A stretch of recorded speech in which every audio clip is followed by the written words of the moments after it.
Alright guys, so welcome back to another one here on the channel. Today we are talking about the must-haves on your spec of your Fiesta ST Mark 8. Hopefully you enjoy. Obviously this is like personal preference.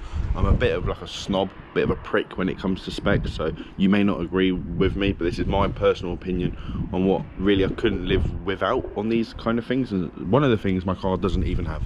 So hopefully you enjoy. If you do, leave a like and subscribe, and let's crack on with the must-haves on your Fiesta ST. First things first, my car is a ST3. It's controversial. I understand like the prices aren't really the same. I don't see the point in the ST2. Maybe that's like a prick thing to say, but I just don't get the point in the ST2. It's less of a car for around the same money. Like the price, the difference isn't a massive amount. And obviously ST2, I don't like the wheels. They're like diamond cut. You don't get the reversing camera. Not that mine works with the state of the car. You don't get like a, I don't think you get Bang & Olufsen. I might be wrong on that, but yeah, there's firstly ST2. Maybe I'm wrong, so you can tell me in the comments. Maybe I'm not seeing something, but I just don't see the point in it at all. That being said, first like option that I think all STs should have is the optional extra upgraded lights. These lights in the night time are ridiculous. They light up the whole world. Like they auto adjust, so you don't have to mess about with any of that. They've got auto high beam, so like when a car comes they turn off, when there's not a car coming they go on full high beam, and they are bright. Don't get me wrong, I've had 3 of these. The standard lights are fine, but compared to these, I think these not only look cool, but they serve such a good function. So to not have these is quite a big problem. And I think it's like a £3 or £4 cost to fit it afterwards, because you have to change the wiring and everything. So it's best to just get one with it, in my opinion. Thing number 2 or 3 that you should have on these is the performance pack. Obviously it comes with launch control, comes with a limited slip diff, red calipers and stuff like that. If you want my honest opinion, the diff is shit.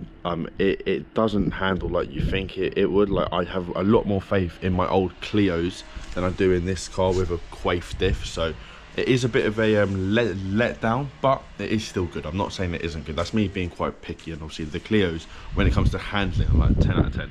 So it's hard to compare. But if you are intending to at least have some fun in it, you don't have to be too crazy, but I couldn't imagine it without the limited slip diff, because the limited slip diff isn't great. So I imagine the standard diff is a bit naff. Thing number whatever it is that my car actually doesn't have, but my first Fiesta did have. I don't even know if it's an option on the STs, but I'll say it either way. Adaptive cruise control. So it's normally a button here, and you can set it to follow the speed of the car in front. So it like tracks them. They slow down, your car slows down. It's really nice to have, and it just makes driving a lot easier. It comes with like a little radar thing just in here, which also does the collision assist, which was a bit of a pain. Like every time you get like close to a car, or it thinks you're getting close to a car, it will start going like crazy. So pros and cons. I don't know if these actually come with them. I've never seen one with it, so I may be completely wrong there, but it's starting to snow. But if it is an option, I'd recommend having it. As I said, I don't even have it myself. It is really starting to snow. I don't know if the camera's picking it up now. I think the last thing really, obviously this does come down to personal preference, but it is like the paint, like the color of the car. Obviously this was once frozen white, it's more like a dirty gray now, but I think white is one of the nicer colors. I like the blue, even though it's like the launch color, the standard color. The blue is nice. It doesn't really do much for me, but I do like it. I think black is pointless. It doesn't look like an ST.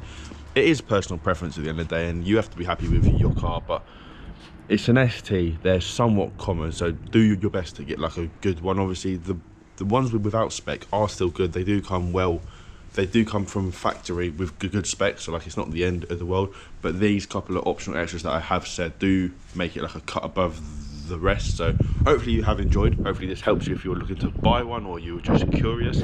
Like and subscribe, comment your thoughts, any suggestions, any improvements. Hopefully I'll see you again. Cheers.